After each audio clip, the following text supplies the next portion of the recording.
Halo semuanya, Assalamualaikum warahmatullahi wabarakatuh. Selamat datang di channel Waisong Print. Di video kali ini kita akan bagikan proses atau tutorial untuk membordir dua warna menggunakan mesin CNY 960. Nah, ini hasil bordirannya. Kita gunakan 3 warna. Oh, ini 3 warna ya, bukan 2 warna. Sorry. Jadi ini adalah hasil bordirannya. Di logo di bagian kiri dan nama di bagian sebelah kanan. Penasaran gimana proses pembuatannya atau proses bordirnya? Yuk langsung kita simak videonya.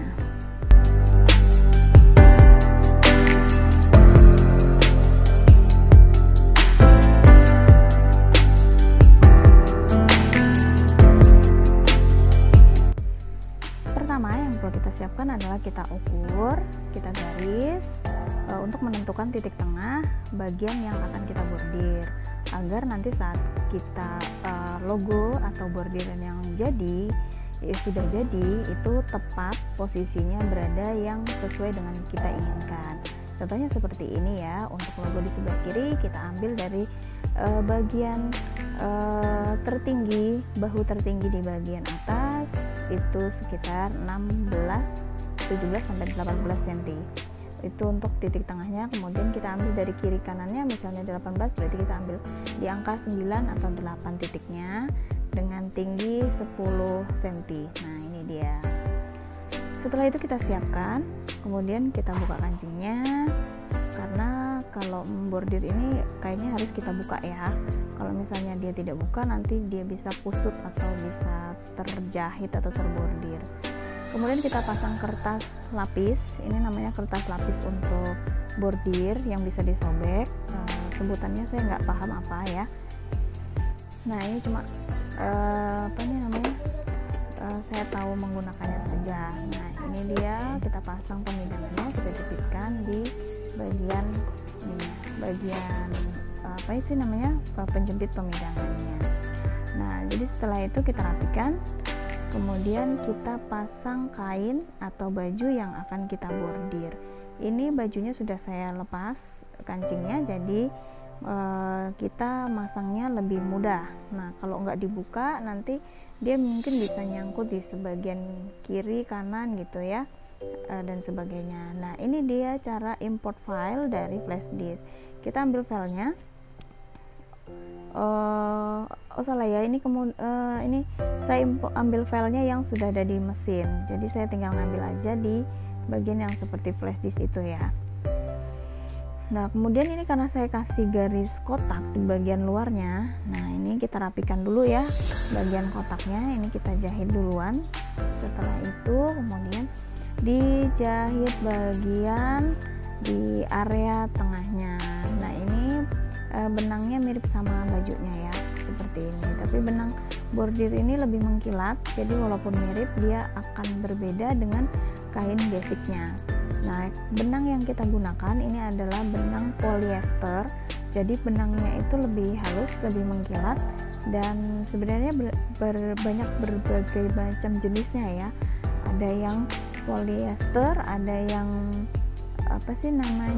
rayon. Jadi yang terakhir ini yang kita gunakan adalah polyester. Kemudian ini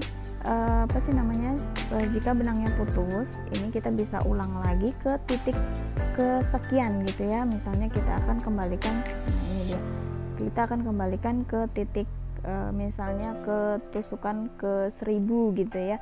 Nah, itu kita kembalikan. Jadi ternyata mesin ini dilengkapin untuk untuk membalik titik bordirnya ya. Misalnya putus, terlewat gitu ya, kita bisa kembali mengulanginya lagi. Nah, ini cara mengganti benangnya. Mengganti benangnya itu tidak bisa otomatis seperti mesin-mesin besar ya. Jadi tinggal dicetek gitu. Nah, kalau ini kita ganti satu persatu ya. Misalnya kita benang hijau, kita ganti benang hijaunya ya. Kemudian kita pasang ya. Nah, tapi ini juga mesinnya dilengkapi dengan alat pemasang benang otomatis. Jadi ini cukup membantu untuk teman-teman misalnya yang membordir seperti ini ya, membordir dengan misalnya 3 warna. Untuk memasukkan benang tanpa alat bantu itu lumayan sangat mengganggu sekali gitu ya. Nah, dengan adanya alat untuk memasukkan benangnya ke dalam jarum secara ya otomatis, itu lebih menghemat waktu kita dan itu lebih mempercepat proses ganti benangnya. Nah, ini kita ganti benangnya 3 kali. Yang pertama itu berwarna oranye agak kuning agak oranye, kemudian berwarna putih, dan terakhir berwarna hijau. Jadi untuk berwarna hijau ini adalah untuk bagian tepi dan tulisannya. Oke, nah ini prosesnya untuk membordir. Nah, nanti kalau dia misalnya benang bordirnya ini dia minta ganti dari warna oranye, terus dia mau beralih ke benang berwarna putih, nanti dia akan berhenti, akan stop. Nah, ini penampakan untuk ininya, jumlah tusukannya ya, atau jumlah tusukannya, atau tusukannya sudah sampai di titik berapa gitu.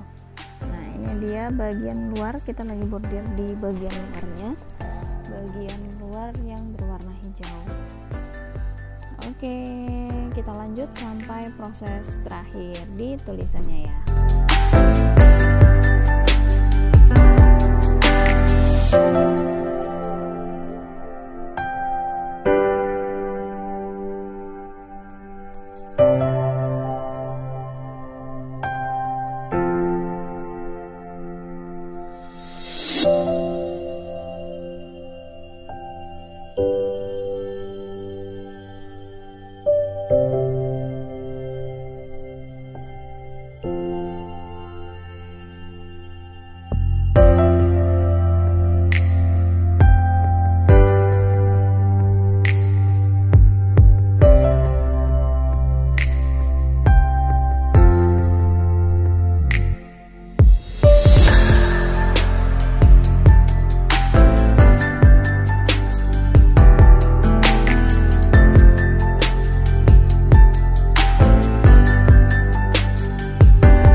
Akhirnya bordiran kita udah selesai juga guys, untuk bagian logonya ya. Nah, ini kita potong di bagian kertasnya. Nanti setelah dipotong, nanti kita bersihkan menggunakan menggunakan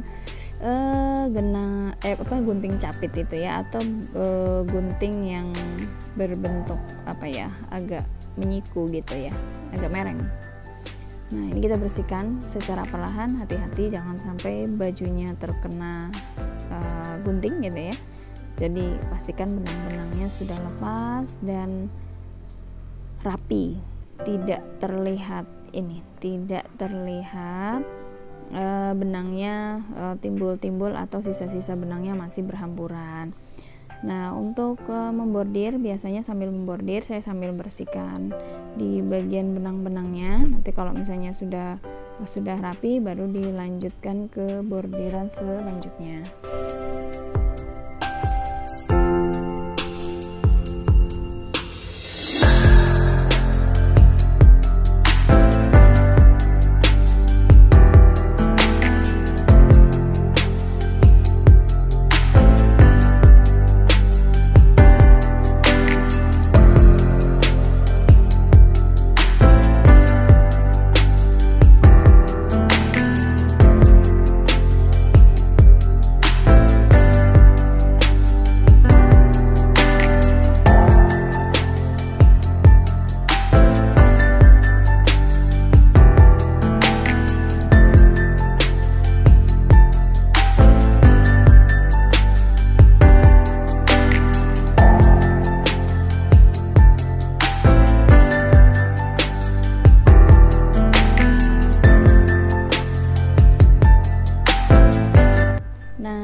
Kita mau lanjut bordir nama di bagian sebelah kanan, baju sebelah kanan. Kita pasang dulu pemidangannya. Oke, pemidangannya ini seperti biasa kita letakkan di atas, kemudian kita dorong ke bawah dengan dibantu menjepit di sebelah ininya ya, ada jepitannya. Nah, ini dia namanya. Kita ambil dulu di flash disk. Ini cara ambil file di flash disk, import filenya, ambil di menu import file, baru dipilih filenya. Oke. Setelah itu kita siapkan bajunya, yang sudah kita beri tanda tadi menggunakan kapur jahit. Jadi kita kasih kita kasih tanda mungkin di bajunya sekian, lebarnya sekian, di titik tengahnya di mana gitu ya. Nah itu kita garis, kalau tidak nanti bisa jadi terlalu mereng, terlalu ke atas atau terlalu ke bawah. Jadi kita kasih garis. Tapi tenang aja, ini karena kapurnya kapur jahit, nanti dia setelah dicuci akan hilang namanya gambarnya ya, bukan menggunakan pulpen. Jadi kalau menggunakan pulpen nanti bisa rusak bajunya orang lain ya. Jadi kalau misalnya kita menggunakan kapur jahit, nanti ini bisa hilang saat dicuci pakaiannya. Nah kita paskan dulu di bagian titik tengah yang akan kita bordir. Jika sudah, kemudian kita tekan ya, kita turunkan dulu sepatunya, kemudian baru kita tekan di tombol warna merah di atas tangan itu ya, yang berwarna hijau. Sekarang udah berwarna hijau. Jadi kalau misalnya kita tipsnya, misalnya kita merapikan seperti ini, merapikan jahitan yang lepasan dari pemidangan, maksudnya kita tumpangkan gini ya. Ini kan namanya numpang aja ya, kainnya di atas pemidangan, dia nggak terjepit di pemidangan. Nah itu sebisa mungkin gunakan tombol di bagian atas jarum untuk memulai membordir, karena kalau misalnya kita pakai tombol di layar itu karena terlalu jauh, kadang kain yang kita pegang itu tergeser. Nah itu jadi agak susah, kadang kita rapikan lagi. Nah saya di awal itu biasanya pakai yang di layar karena kebiasaan baru gitu ya. Nah itu agak susah kalau misalnya kita kayak untuk startnya menggunakan layar tapi kainnya posisinya numpang seperti itu. Nah ini bordiran kita udah jadi, tinggal kita bersihkan. Nah ini dia penampakan bagian belakangnya, ini bagian depannya.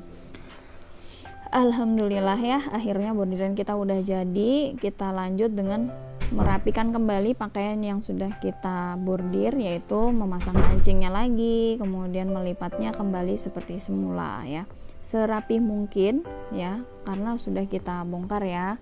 Jadi kita rapikan kembali serapi mungkin yang kita bisa. Nah ini dia sudah jadi. Terima kasih ya untuk teman-teman semua yang sudah menonton video ini. Semoga videonya bermanfaat dan bisa menginspirasi teman-teman semua yang sedang mencari tutorial bordir. Semoga bisa membantu, semoga bisa bermanfaat untuk sahabat semuanya. Oke, terima kasih untuk semuanya. Sampai jumpa di video selanjutnya. Wassalamualaikum warahmatullahi wabarakatuh.